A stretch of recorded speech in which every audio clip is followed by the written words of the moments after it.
کسی باطل بری شے کو دیر تک سنتے رہنے سے عبادت کی روح مٹھاس ختم ہو جاتی ہے جو دل میں پیدا ہوا کرتی ہے۔ سب دلوں سے افضل ترین دل وہ ہے جو اللہ کے نور سے زندہ ہوتا ہے۔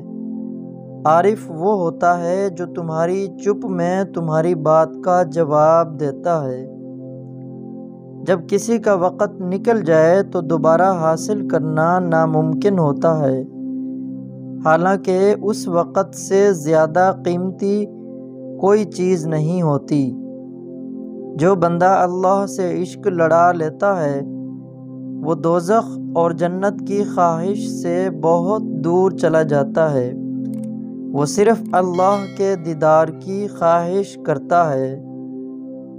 جب آخری منزل ہی آخرت ہے تو پھر ایسی دنیا سے محبت کرنا کتنی بڑی بدعقل اور بے وقوفی ہے جو ہمیشہ کی نہیں ہے۔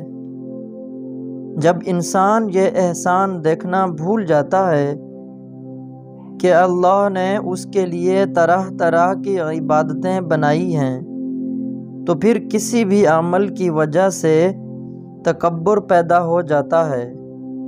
خدا کا ذکر کرنا تو عبادت ہے، مگر رزق حلال کمانے کے بغیر عبادت کا مزہ نہیں۔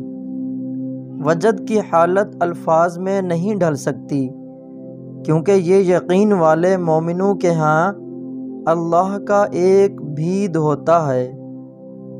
فرضی عبادت کے لیے گھر سے باہر نکلنا اور نفلی عبادت کے لیے گھر میں بیٹھنا سب اعمال سے بہتر ہے۔